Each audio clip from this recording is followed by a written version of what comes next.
The next thing I knew, I was in pain. My head throbbed, my whole body felt heavy. I opened my eyes, but everything was too bright, too loud. Some people might call it God, an angel, or even something beyond that. But to me, words feel too small. Picture a young woman, trapped in a life that felt like it was closing in on her, day by day, until one moment shattered everything she thought she knew.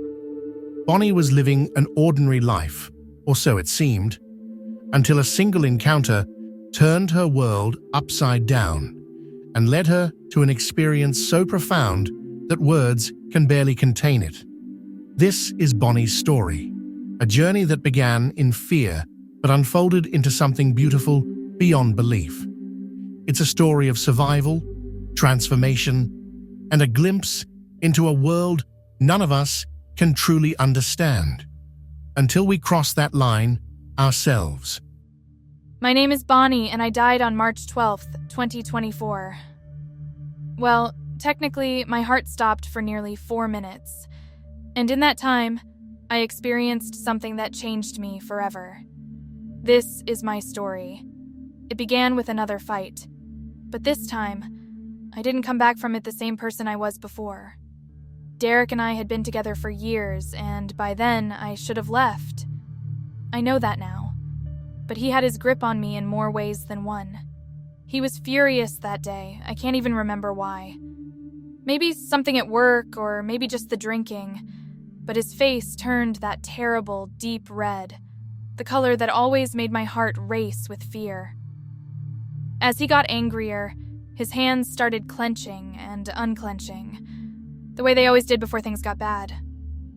I backed away, hoping to keep some space between us. I thought if I stayed calm and kept the kitchen island between us, maybe it would cool him down. But no. He reached out, grabbed my arm. His grip was like iron. And then came the slap. I stumbled backward, disoriented, and then there was nothing. But here's the thing. Nothing is not quite right. Because that's when everything really started. You see, 1 second, I was there, in the kitchen, and the next, I was looking down at myself, lying on the floor, blood pooling under my head.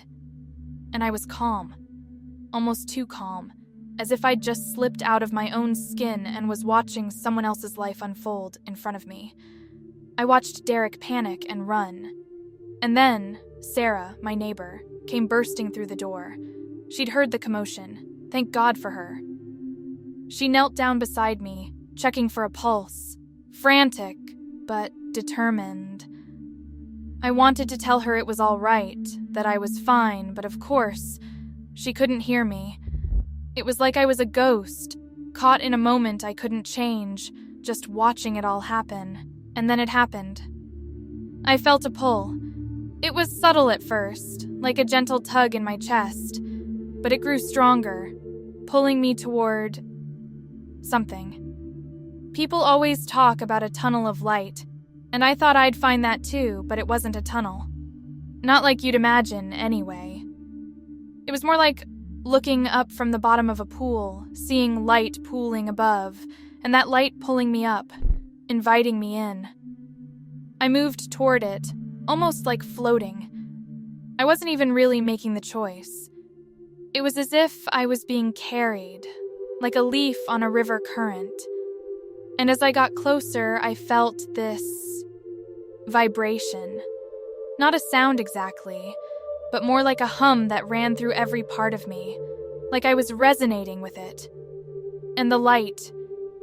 It didn't hurt my eyes, it felt warm, like the first sunlight after a long winter.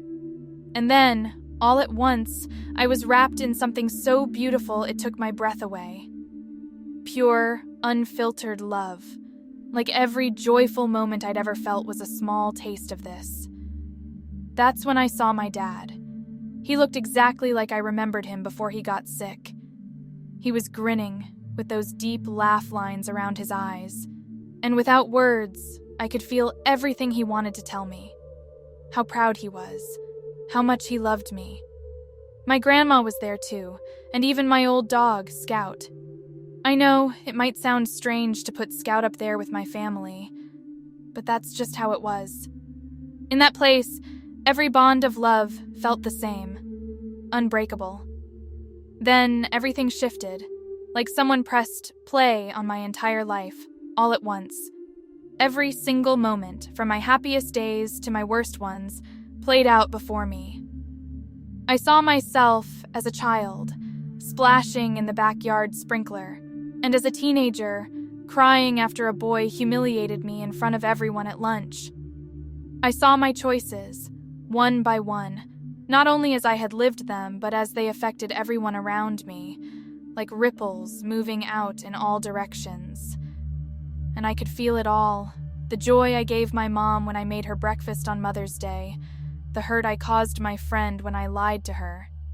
Every action, every word, it was all connected, woven together. The hardest part?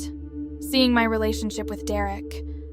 Every red flag I'd ignored, every excuse I'd made for him, it was all laid out in front of me. I saw my own pain and self-doubt, how my past had led me to ignore the warning signs.